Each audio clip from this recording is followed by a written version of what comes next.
Hello नमस्कार मेरे हमारे चैनल में आपका स्वागत। हम आपको बहुत ही महत्वपूर्ण जानकारी देने वाले हैं अतिथि शिक्षकों के नियमितीकरण को लेकर। अतिथि शिक्षकों की एक बहुत ही महत्वपूर्ण बैठक हुई है, वो प्रांतीय स्तरीय बैठक हुई जिसमें अतिथि शिक्षकों की कुछ मांगे हैं जो शासन के सामने रखना है इनको, उसको लेकर बहुत ही महत्वपूर्ण बैठक हुई है। मैं इसके संबंध में पूरी विस्तार से जानकारी देने वाला हूँ। इसका अतिथि शिक्षकों का कहना है कि इनका नियमितीकरण किया जाए या 12 माह का सेवा काल दिया जाए और उनका पद स्थायी किया जाए, क्योंकि अतिथि शिक्षकों की नियुक्ति अस्थायी होती है, कभी भी इनको निकाल दिया जाता है जो नियमित शिक्षक आ जाता है। और अतिथि शिक्षकों को मानदेय भी टाइम पे नहीं मिलता, तो मानदेय भी टाइम पे मिलना चाहिए, पूरा मिलना चाहिए जो नियमित शिक्षकों को मिलता है।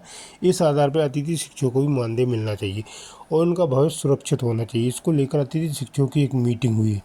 मैं पूरी विस्तार से जानकारी देने वाला हूँ, लाइव वार्ता भी सुनाने वाला हूँ। मीटिंग में क्या कहा गया है आप पूरा वीडियो जरूर देखें। वीडियो अच्छा लगे तो लाइक करें और चैनल को सब्सक्राइब जरूर करें ऐसी नई अपडेट पाने के लिए। जय भारत माता की जय। आदरणीय पटेल जी, समस्त उपस्थित शिक्षकगण एवं मेरे समस्त साथियों, हम लोगों की जो विगत 17-18 सालों से जो मांगे हैं वो आज दिनांक तक सरकार के द्वारा पूरी नहीं की गई। तो इसी के विषय में हम लोगों का आज आदरणीय पटेल जी के यहाँ पे आना हुआ था और जो हमारी विशेष मांगे हैं उनको सरकार किसी भी तरह से सुनने के लिए तैयार नहीं है।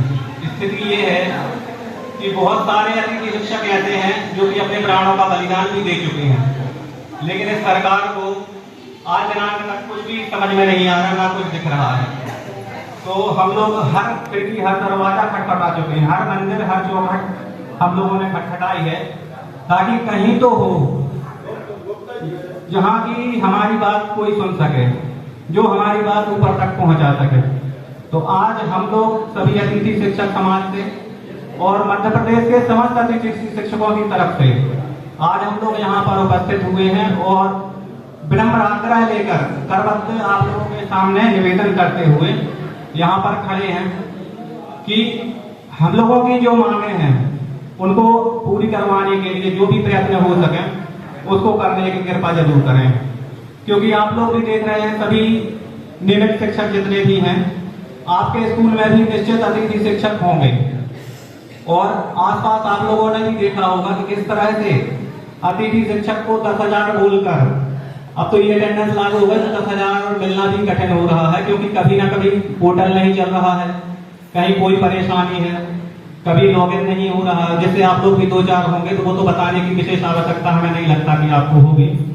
तो अब जो मिलने वाला 10,000 वेतन है वो भी मिलना सभी अतिथि शिक्षकों को कठिन हो रहा है और अप्रैल के बाद से आज दिनांक तक हमारे साथी इस बात को जरूर मानेंगे कि आज दिनांक तक 1 रुपए भी हम लोगों को नहीं प्राप्त हुआ है। अब इस तरीके से हम लोग कैसे घर चलाएं और क्या करें। बहुत सारे हमारे साथी हैं जो कि इस व्यवस्था से बाहर हो चुके हैं। अब 17-18 सालों में हम लोगों से कुछ करते धरते तो आता नहीं है, इसके अलावा अच्छे शिक्षक बनने में ही हम लोगों ने अपनी पूरी तरह से शक्तियों को लगा दिया, अपनी पूरी ऊर्जा हम लोगों ने खत्म कर दी जो हमारे स्कूल के बच्चे हैं उनका भविष्य बनाने में। और स्कूल के बच्चों का भविष्य बनाते बनाते अपना भविष्य का अंधकारमय कर लिया, हम लोगों को खुद समझ नहीं आ रहा। तो विनम्र आप लोगों से यही हम लोगों का निवेदन है कि जो हमारी विशेष मांग है, बहुत ज्यादा मांगे हम लोग लिख के नहीं लाए हैं, क्योंकि होता क्या है 10-15 मांगे लिख के दे देते हैं तो सबसे कम महत्व वाली जो मांगे होती हैं उसको सरकार पूरी कर देती है और हम लोगों की जो मुख्य मांगे हैं वो रह जाती हैं। इसीलिए अब हम लोगों ने हमारी जो मेन मांग है वही मांगना हम लोगों ने शुरू कर दी है। तो जिसमें हमारी पहली मांग है कि हम लोगों को कम से कम 12 माह का वेतन दिया जाए और इसके साथ साथ 62 वर्ष का सेवा काल अगर हम लोगों को प्राप्त हो जाए तो कम से कम हम लोगों को जो भी पैसा मिल रहा है, 10 मिल रहा है, 8 मिल रहा है, 7 मिल रहा है, लेकिन इतना हो जाए कि हम लोगों की आजीविका चलती रहे। तो 12 माह का वेतन और 62 वर्ष का सेवा काल, साथ ही जिस पद पर अतिथि शिक्षक है उस पद को रिक्त न माना जाए। अभी क्या हो रहा है, अतिथि शिक्षकों को कितने ही साल जो क्यों न किया हुआ उन्हें क्या होता है, जैसे ही कोई नियमित शिक्षक आता है तो उनको तुरंत प्रभाव से बाहर कर दिया जाता है। ये भी नहीं सोचा जाता कि जब जिन स्कूलों में कोई नियमित शिक्षक जाने तैयार नहीं था, वहां पर उस समय अतिथि शिक्षकों ने व्यवस्था संभाली है। जो स्कूल बहुत पहले खत्म हो चुके होते, उन्हें अतिथि शिक्षकों ने संभाला है और उन्हीं स्कूलों से आज उन्हें बिल्कुल बहुत ही बड़ी निर्दयता के साथ उन्हें बाहर किया जा रहा है। तो हम लोगों का यही है कि 1262 हम लोगों को मिल जाए, साथ ही पद रिक्त न माना जाए। पहली मांग हम लोगों की ये है। दूसरी मांग ये है कि विभागीय परीक्षा लेकर हम लोगों के नियमितीकरण का रास्ता प्रशस्त किया जाए। विभागीय परीक्षा के लिए थोड़ा सा जल्दी किया जाए, क्योंकि विभागीय परीक्षा लेकर ही आप नियमित करते हैं। और हम तो बोलते विभागीय परीक्षा नहीं लेना चाहते, आप कोई तो रास्ता निकालिए ना। कोई एक रास्ता तो ऐसा हो जबकि अतिथि शिक्षक नियमित हो सके, क्योंकि हम लोगों की बात जो होते अब सोचिए, हम लोग बच्चे थे, आज हमारे बच्चे हो गए और बच्चे भी हमारे बड़े हो गए, लेकिन आज दिनांक तक हम लोगों को नियमितीकरण तो दूर पूरा आश्वासन ही मिलते जा रहा है। अब आप बताएं कि अगर जीवन चलाना हम लोगों का तो कैसे चलेगा, क्योंकि आज के समय में महंगाई के दौर में हम लोगों का जीवन यापन करना मुश्किल हो रहा। तो हम बोल रहे विभागीय परीक्षा ले सरकार, या कोई ऐसा रास्ता निकाल दे, कोई एक क्राइटेरिया तो तय करे। हमारा कहना यह है कि कोई पूरे एमपी में आप बता 72,000 से ज्यादा अतिथि शिक्षक एक समय में ज्वाइन रहे हैं, और टोटल अगर देखा जाए तो 1.5 लाख से ऊपर अतिथि शिक्षक अपनी सेवाएं दे चुके हैं। और बल्कि आंकड़ा अगर अच्छे से देखा जाए तो ऊपर ही निकलेगा, 1.5 लाख से कम नहीं निकलेगा। तो मैं पूछना ये चाहता हूं सरकार से, क्या सरकार की नजर में एक अतिथि भी ऐसा नहीं है जो उनकी सेवा शर्तों को पूरी करता हो? मैं बोलता हूं कोई एक अतिथि अगर सेवा शर्तों को पूरी करता है, उसको आप नियमित करें, भूपेंद्र दुबे को नियमित ना करना चलेगा, किसी एक को तो करके आप रास्ता खोलें। तो हम लोगों का कहना यही है, और हमें पता है कि आदरणीय पटेल जी हम लोगों की बात माननीय शिक्षा मंत्री जी से और माननीय मुख्यमंत्री जी के सामने रखें कि भूतपूर्व पुराने समय में जो भी हम लोगों के संगठन की तरफ से या किसके तरफ से गलतियां हुई हैं, क्योंकि हम लोगों की बातें बिल्कुल भी नहीं सुनी जा रही, तो उनसे क्षमा मांगते हुए कम से कम हम लोगों की बात उन तक पहुंचाएं। क्योंकि हमें नहीं लगता है कि जितना शोषण आज के समय में अतिथि शिक्षकों का हो रहा है, कहीं पर बटुआ मजदूर का भी अगर ऐसा शोषण होता हो तो आप लोग खुद बताएं। वैसे तो आप लोग स्वयं शिक्षक हैं और कहते हैं कि गुरु को ज्ञान नहीं देना चाहिए, लेकिन हमारा करबद्ध निवेदन आप लोगों से करने में आया, मैं आपको ज्ञान देने नहीं आया हूँ। क्योंकि अतिथि शिक्षकों की व्यथा से आप लोग अनभिज्ञ तो नहीं होंगे जहां तक हमें पता है, क्योंकि आपके शाला में भी अतिथि शिक्षक होगा। हम लोगों को अगर ये अटेंडेंस की ही बात कर ले तो आप बताएं ना, एक छुट्टी नहीं है उसमें। आप लोगों को भाई सौभाग्यशाली है कि आपको उसमें छूट मिल रही है जो जैसा भी है, हम लोगों को एक छुट्टी भी नहीं है।